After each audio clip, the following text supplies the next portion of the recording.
So I thought it'd be kind of cool to make a video out here in nature. And I want to make a video about one of my recent astral projection experiences and some other crazy shit that I've been through while traveling out of body, meandering around interdimensionally. So if you've been following my YouTube for a while, you know I get into a lot of trouble while out of body. Okay? And I don't ask for this necessarily, but it's just where I'm at, consciousness wise and personality wise and all that I seem to get into a lot of scuffles. I've always kind of had a warrior mentality here in this realm, and it follows me out of body too. And I didn't necessarily ask for that to happen. So what had started happening to me early on in my projections is that I would get attacked. I shared a lot of those experiences, not all of them, on my YouTube channel, but everything from being raped to just being physically assaulted, astrally assaulted. But the funny part is that I still feel pain and sensations while out of body. And so it's very similar to physical sensations in that sense. But so I never asked for these experiences to happen, but what I've done is I've accepted it as just part of the process. In the astral realm, it seems to be a projection of our subconscious a lot of times, especially in the middle astral. And unfortunately, out of body, there's good and there's bad entities, just like there is here. A lot of people always tell me, "Ooh, they can't even touch you if you're vibrating to a certain frequency, blah, blah, blah." No, some of my most profound experiences where I was vibrating very high with only the intention of peace and love and happiness. These beings still came at me, attracted to me like a magnet, like flies on shit, you know what I mean? So you light up like a beacon out of body for these beings, and then they come and they try to test you, and they try to break your barriers down, try to put cracks in your aura with fear and other low vibe energies. And the key is to stay vibrating high and in those higher emotional feelings like love and gratitude and empathy, and that way they can't necessarily penetrate your field. But a lot of times they'll catch you off guard, and you'll be unexpecting it or not expecting it, and they can very quickly with stealth lower your shield and fuck with you. Like, I've a lot of times came into consciousness while out of the body immediately and had a being fucking with me, whether groping me or just hovering over me like a dark cloud, siphoning my energy already without me even being aware of it. Like I woke into it. And then that's when you're really tested, because my first instinct as a man, and as a warrior would be to eye for an eye. My first instinct is to defend myself with violence. And it's justified to me because here in the 3D realm, if someone was attacking me, sexual assaulting me, I'm gonna fuck them up. I'm gonna diffuse the situation, and I'm not gonna sit there and be like, "Oh, I feel sorry for you. I empathize with you," as they are penetrating me or physically assaulting me. So my first instinct has always been to fight back.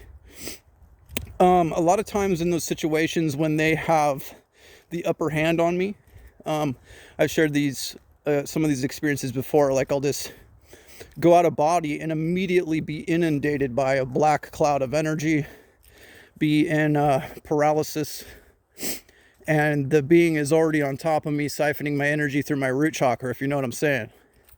And their face is in my face, and all I see is black, and it can be very intimidating. And the face is never happy looking or aesthetically pleasing. It's always malformed and demented with the worst of intentions. So a lot of times, you know, in this situation, there's nothing you can do. You can't fight back. They already have you in paralysis. So the only thing you can do would be to empathize and start emitting those higher vibrational frequencies. And then it seems your chi, the little doorway that they are connecting into you through the root in the lower vibes, in the lower centers, seems to shut off. And that chi, the sexual energy, the plasma, tends to shoot upward to where they can't access it. And I've done this before where they become visibly frustrated because they, you know, the tap was turned off for them, so to speak. So they get frustrated and they have to leave. But, you know, recently I found that while out of body, I even, you know, it's become fun to me. It's become like a hunt, like a cat and mouse game. A lot of times when I go out of body and all of a sudden I'll stumble across one of these beings, and especially when they haven't seen me yet, I tend to get a lot of enjoyment out of playing the cat and mouse game with them. So the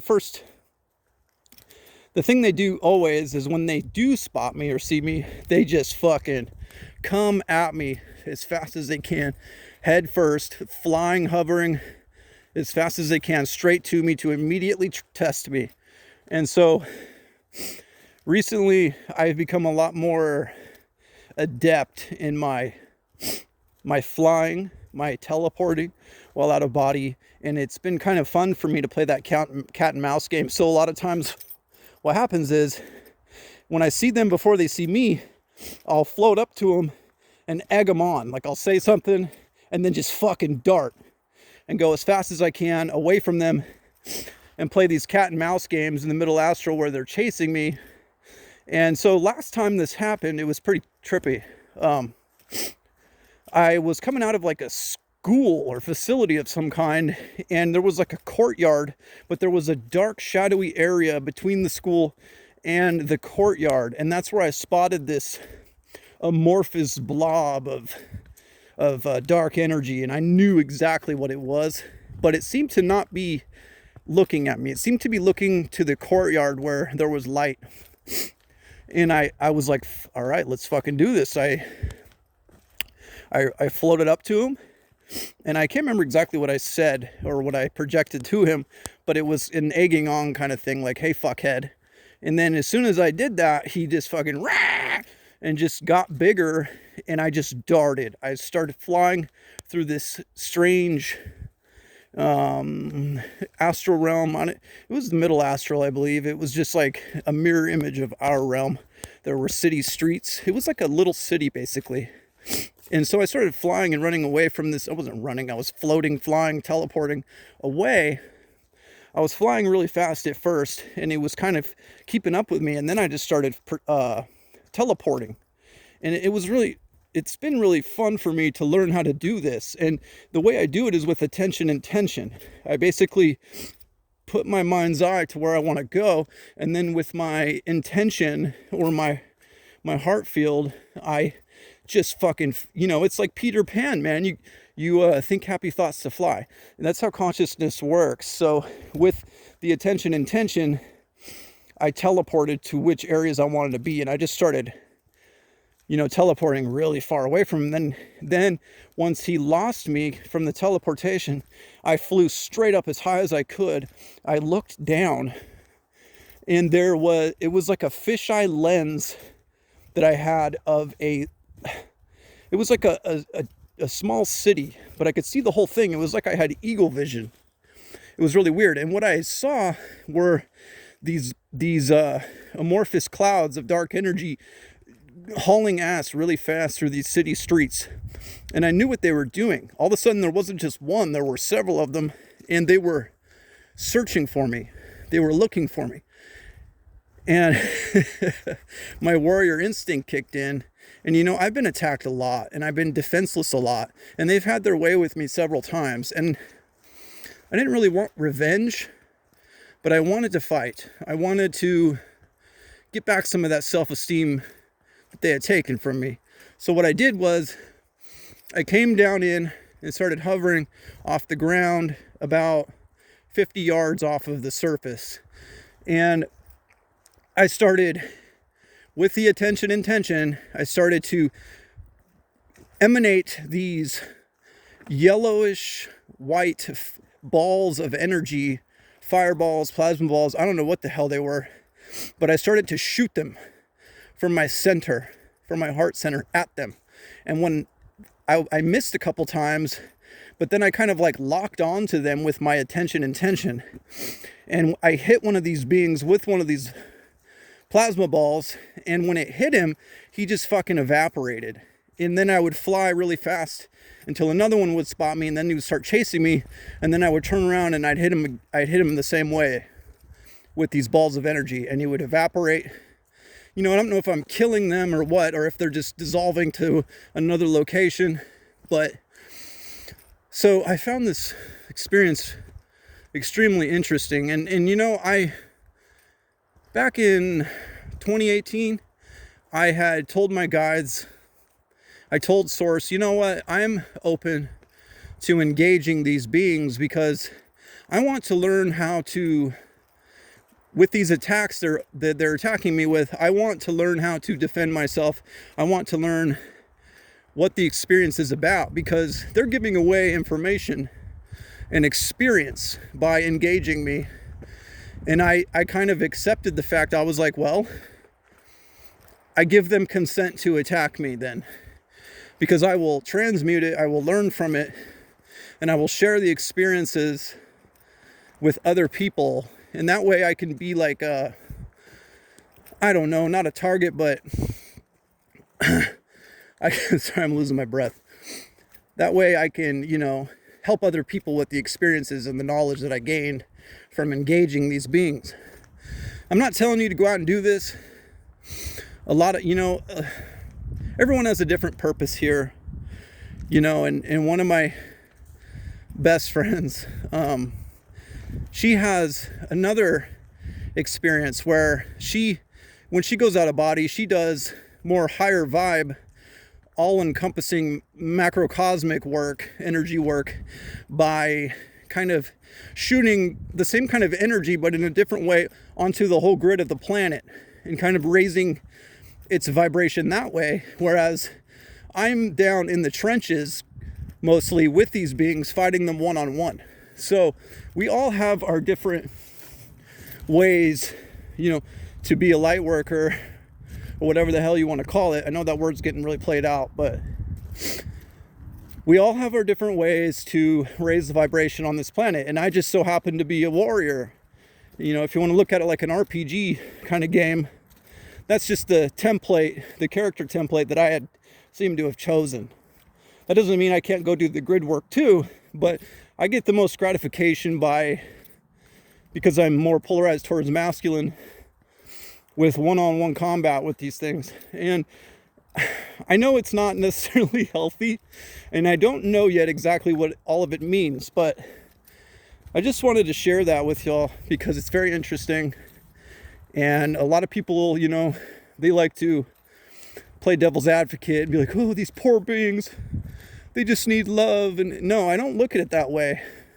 I do sometimes, but if you've had the experiences I've had, where I've been energetically sodomized, I've been tortured, I've been assaulted, you know, against my will many times, it's not always love and light out here. You know what I mean? So that was a recent astral projection experience that I had. And the weird part was, the same night, my friend was doing her thing, doing her part up by transmitting the dark up in the ether.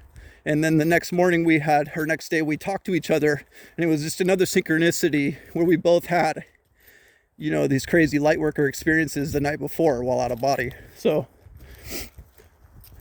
I mean, I guess it's up to you what you want to do with your power and your will and your energy. And this is just the game that I'm playing so far. You know, it's not always going to be this way.